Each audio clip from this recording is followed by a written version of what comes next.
É sempre muito oportuno termos a oportunidade de, no tempo pascal, durante as catequeses desse tempo, conferir os sacramentos, principalmente os sacramentos da iniciação cristã. O batismo, crisma e a Eucaristia, que é, acima de tudo, o complemento à unidade da iniciação cristã.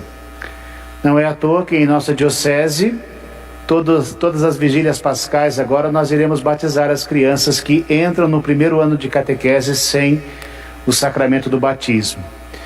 E hoje nós teremos então a oportunidade de a essa irmã conferir Jesus presente em corpo, sangue, alma e divindade na Eucaristia. É para nós um motivo de muita alegria. E nessa catequese de hoje, a primeira leitura nos apresenta novamente um pouquinho da missão da Igreja. A Igreja tem a missão de anunciar e explicar as Escrituras Sagradas a todas as pessoas. É esta a primeira missão que nós temos nessa conversa fraterna, que é a homilia.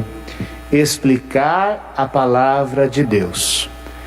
Volta e meia, de vez em quando, um ou outro fala assim: padre, o senhor tem que falar tal coisa. Eu digo: quando o Evangelho falar, eu falo, mas quando o Evangelho não falar, eu não posso falar. A nossa conversa deve ser sempre alinhada em cima da palavra de Deus. E olha o que a gente aprende, acima de tudo, hoje na primeira leitura. Primeiro, Filipe, que atento à voz de Deus que fala com ele, vai para um outro caminho, uma outra missão específica, e lá Deus lhe pede que possa iluminar a vida daquele que por ali passava com as Sagradas Escrituras.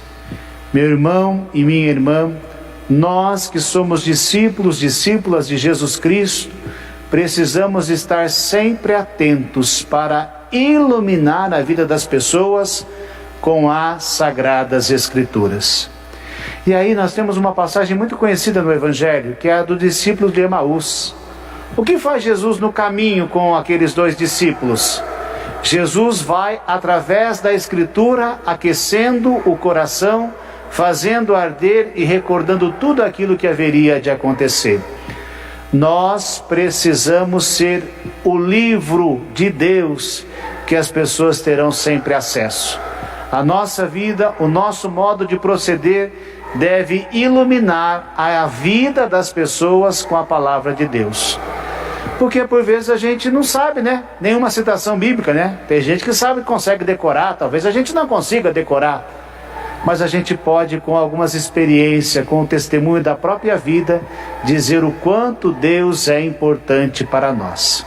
Filipe foi iluminando a vida daquele homem, até que ele pediu o quê? Os sacramentos.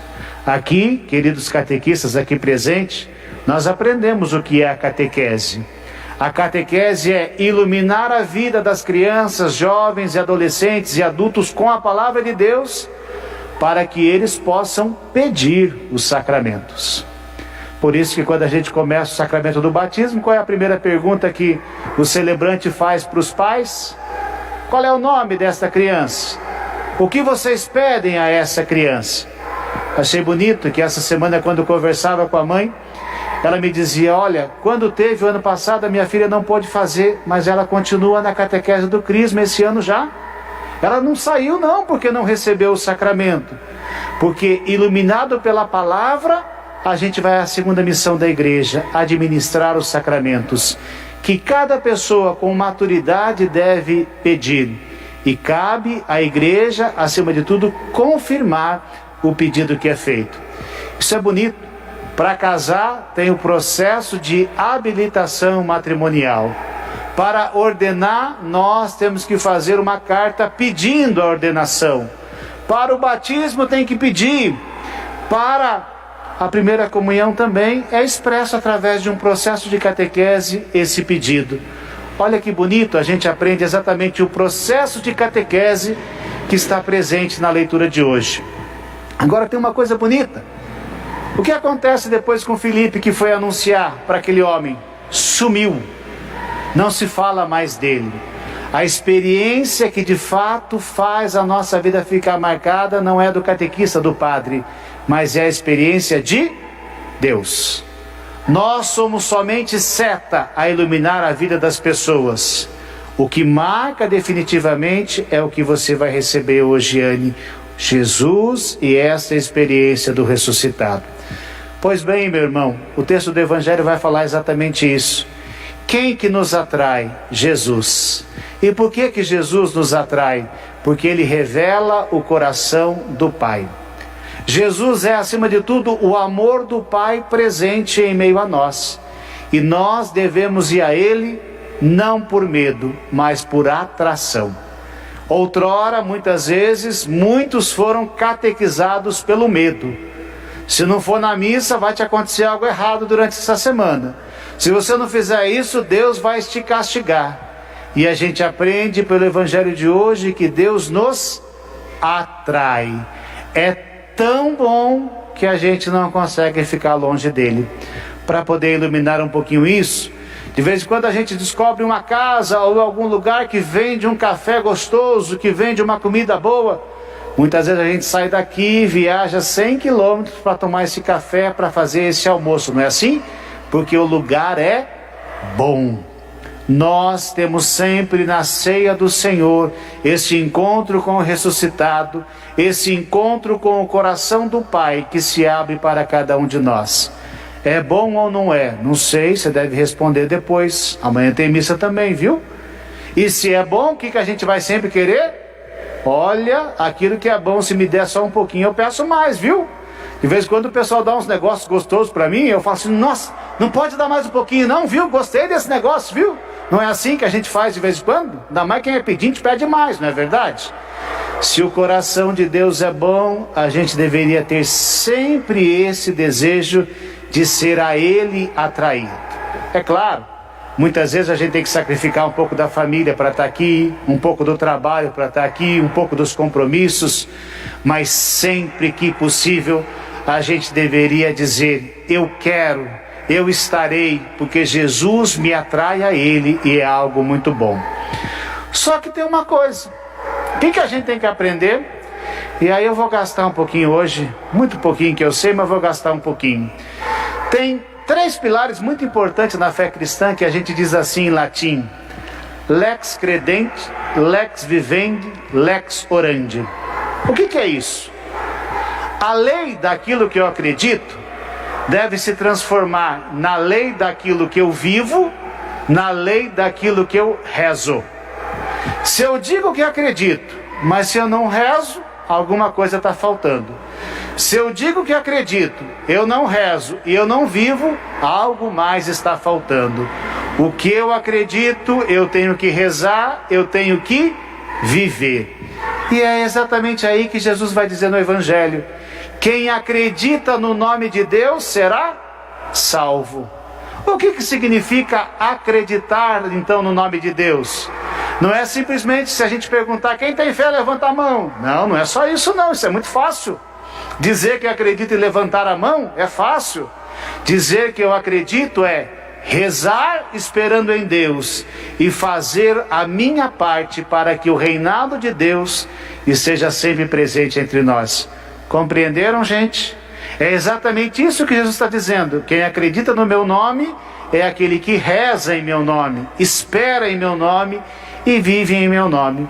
O que é a ressurreição de Jesus? É a sua vida aprovada pelo Pai. Quem acredita, quem é atraído a Jesus, deve assim proceder. E com certeza, um dia também terá a sua vida aprovada pelo Pai. É isso que nós esperamos, é isso que nós temos fé. E aí, Anne, com isso eu vou terminar dizendo para ti o seguinte, e aqui eu vou fazer uma junção, porque isso também diz muito para os casais que estão celebrando hoje aniversário de matrimônio. O segredo para a gente crescer é esta companhia e convivência com Jesus. O segredo para alimentar a vida matrimonial é o que diz as equipes de Nossa Senhora: ter sempre Jesus junto de nós, no nosso dever de sentar. Conversar o casal sempre na companhia de Jesus. Tem algumas coisas que talvez ninguém ia falar se soubesse que Jesus está ali do lado, não é verdade? É por isso que é bom ele estar ali. É por isso que o dever de sentar, é por isso que o dever de sempre estar como discípulo. O que é o discípulo? Aquele que senta aos pés de Jesus e deixa ele falar.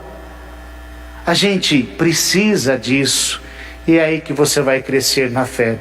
Sempre estando nas celebrações, sempre recebendo Jesus e sempre o levando para a sua vida. Como eu te disse, quando te atendi essa semana, e olha que bonito, né? Se retornou às confissões dessa semana, e louvado seja Deus, mas a primeira que eu atendi foi uma criança. Isso para mim é um sinal de esperança, né? Foi a primeira que eu atendi. E seria a primeira mesmo que a gente ia marcar em outro momento, né? E acabou que já falou, prepara lá que eu tenho um tempo e daqui a pouco eu te atendo. Foi a primeira que eu atendi. Na paróquia de São João Bosco, né? Aquele que tinha, acima de tudo, um olhar de predileção pelos pequenos. Volto a recordar aquilo que eu te falei e eu acho que vale para todo mundo.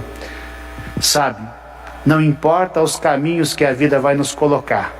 Aqui, em Marte, em outro planeta, em algum lugar, só tem uma coisa que a gente não pode deixar jamais: de ter Jesus junto conosco. E aqui tem algo muito bonito, viu? Talvez um dia você pode... Eu nunca fui, mas talvez alguém já foi passear na Rússia. Deve ser meio difícil de entender russo, né? Mas se a gente estiver na missa lá na Rússia, a gente vai entender o quê? Que em determinado momento da missa, ali é Jesus. O cristão nunca é estrangeiro. Na igreja, com Jesus, ele vai ser sempre de casa. Por isso que a gente deve estar sempre pertinho dele. Não importa os caminhos, as voltas, as quedas que a gente possa ter no mundo. O importante é levantar e estar sempre com Jesus. Nele nós temos a força, a coragem, o alimento e a esperança. E se isso vale na vida dela, vale também na vida de cada um de nós, né?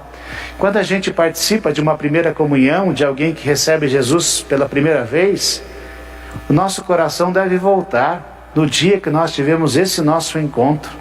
Nós que somos ministros extraordinários e ordinários porque nós temos o ministério da ordem, não porque nós somos ordinários, né? Senão fica meio estranho, né? Nós somos ministro ordinário, não, nós somos ministros ordenados, né? Nós, os que têm o ministério extraordinário, acima de tudo a gente tem que recordar, né? O primeiro dia que a gente deu comunhão, a gente trocava as palavras, né? Assim, uma alegria tomava o nosso coração, a gente não sabia por onde ia e tinha aquela preocupação de não errar. É esse coração pulsando de amor que nós devemos ter todos os dias na nossa vida.